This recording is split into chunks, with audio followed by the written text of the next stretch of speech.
iHeart Podcasts. Hear more Gold 101.7 podcasts, playlists, and listen live on the free iHeart app.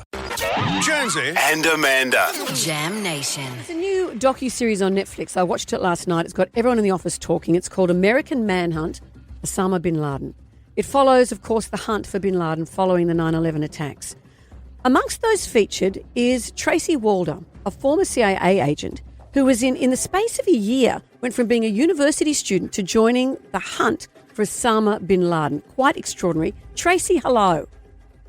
Hi, thank you all so much for having me. Well, but how do you get to that? How do you go from being a uni student one year to being that the next? I mean, it's a long story, but I'll shorten it up, obviously, for radio. But, you know, it wasn't something that I'd set out to be. I wanted to be a high school history teacher. We have to remember, the world was very different, right, pre 9/11. Terrorism wasn't top of mind in America. It just wasn't a thing. And I watched bin Laden's interview in 1997, and that's when he issued his declaration of war against the United States. And I wanted to find out more about who this person was, what he was about. So I started taking classes, international affairs, those kinds of things. But I didn't know that you could work in the CIA and work counterterrorism there. I went to a career fair at my university, spring of my junior year, saw that there was a table that said CIA, and I gave them my resume, really not expecting any call whatsoever. And they called. I was cleared by, November, December of my senior year, contingent upon me graduating college, obviously. I graduated in May of 2000 and started 2 weeks later. Wow, right into the drop zone of when the world changed. It's quite extraordinary because we've seen the story play out a number of times, but to see it from an intelligence point of view was so interesting. They were the first boots on the ground in Afghanistan. And in a way, the intelligence community took the hit with Congress, with the public, for not finding bin Laden, but there was so much more to it.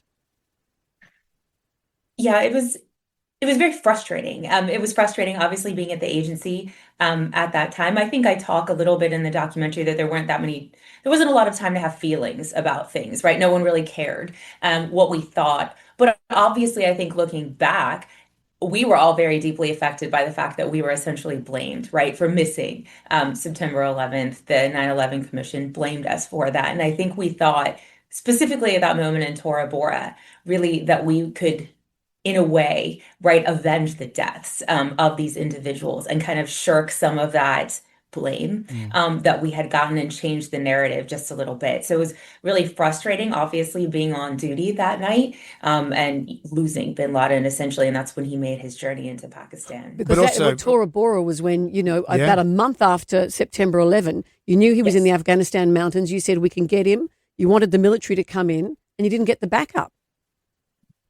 I mean, I think it's human nature, right? If you're bombed from above, you're going to run away if you survive, right? We all want to live. And so I think we knew that, right? We knew that would essentially happen. We knew we wouldn't kill every single terrorist that was there. And unfortunately, that's exactly what happened. And when you look at it, 1997, that's when you discovered Osama bin Laden. That was before any of us knew who he was. So you must have been increasingly frustrated when September 11 actually happened. And you thought, hang on, I know this guy. I know what his intentions are.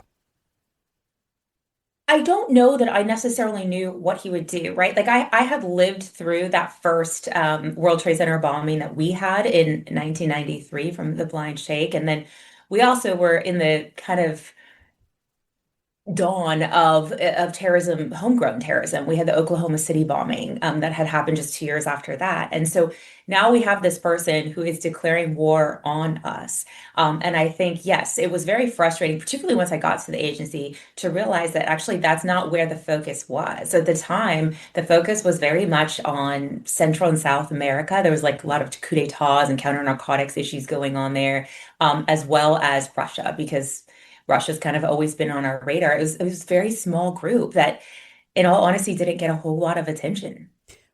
What was you say you didn't have time for emotion, but in this documentary, that final episode in particular is so extraordinary to watch when you captured Osama bin Laden. How did that feel for you? So I want to be completely transparent, Amanda and Josie. I have not watched it, and I want to explain why. I have a lot of PTSD, diagnosed mental health issues surrounding September 11th. I served tours in Afghanistan.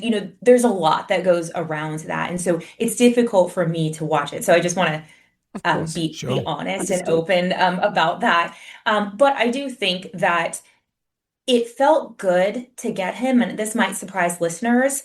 I didn't necessarily feel relieved. And let me explain why. Because you can't kill an idea.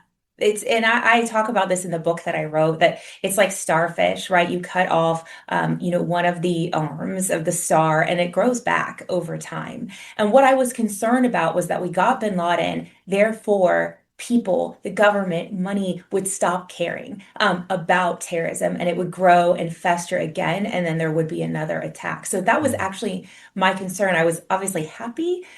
He wasn't that influential anymore at that point because he was in such a sheltered state by then. But at the same time, I was concerned. Yeah. And how do you feel now with terrorism? Can we get past it? Because to me, it just seems to be an ideology. If you go to the Middle East, it's like Muslim versus Christian. Or versus Jew at the moment. Yeah, so you've got all these religious groups, subsets, and you've got an archaic religion versus another archaic religion. How do you get past that? I know that's a big question. That's the hard part. That's a big I mean, that question is the to deal with. million-dollar question.